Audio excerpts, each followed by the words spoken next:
Hey y'all, it's Ro. I thought I would make an update video about some of the changes that I've had so far. It's been a while, 2 months and 1 week on T.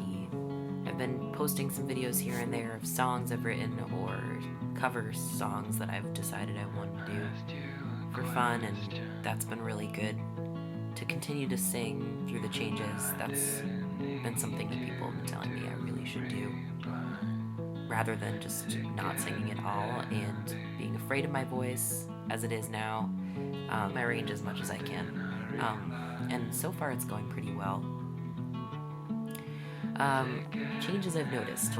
There's lots of hair, like everywhere. It's ridiculous. There's lots of hair.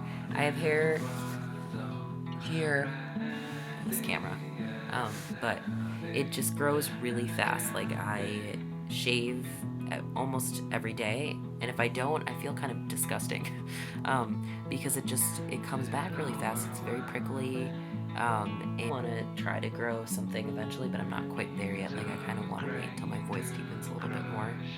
I'm just not ready to have full-on facial hair yet. But it's a nice feeling to be actually shaving something.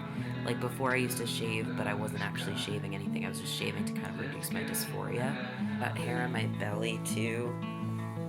I'm sure you can't see that, but sitting in the sun in Mexico, Lindsay was like looking at by the way, we went to Mexico recently. Lindsay was like looking at my stomach, and she's like, whoa, oh geez, yes, okay, it is. And I hadn't even noticed. My voice is slowly dropping. It's really subtle, but I do notice in early morning it's very low, and then late at night it's really low. Having a harder time singing along with like Ani DeFranco and Ingrid Michaelson, which is sad.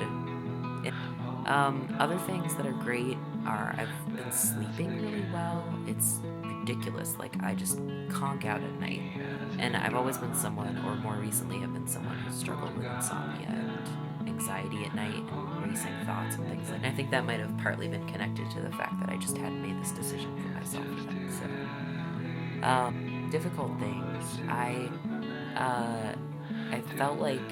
I've felt a few times like people gendered me as male, and it played into my dynamics with Lindsay in a not so great way. Like, when we were in Mexico, I mean, part of it's just the culture, but like, they would hand me the check, and it was her business trip, her room, her money, and they're handing me the check. And I think that's just kind of a gross feeling. I don't really want to have anything to do with gender roles or the patriarchy or anything like that, but because of the way I'm presenting myself now, that kind of happens by default with some people. I'm wishing that I had even more queer community than I do now. I feel like I've done a great job of building a support network for myself, but I still have a ways to go, and that's something I'd like to work on. The way it is, I'm almost 1 year post-op. I'll show you. So this is my chest. Yeah. Bam. I think it looks pretty great. I'm really happy with how it came out. Also, I think people are gendering me correctly more often. And I think part of that's just how I carry myself now. And part of it is also that I don't notice as much when people fuck up my pronouns. It doesn't matter to me as much because I feel more comfortable with myself. And just, I generally feel really good about my decision to do this. I think I was really scared that I would have hesitations and that I'd feel like, oh man, I really want to stop, and who knows, I might eventually, but right now I feel pretty great about it, so that's awesome. A lot of the time. Yeah, see, he's not into it, but I love him anyway. Yeah, that's all. Doing pretty well. Happy with life right now. Things are good. Ups and downs, but that's true of anyone. All right. I love you guys.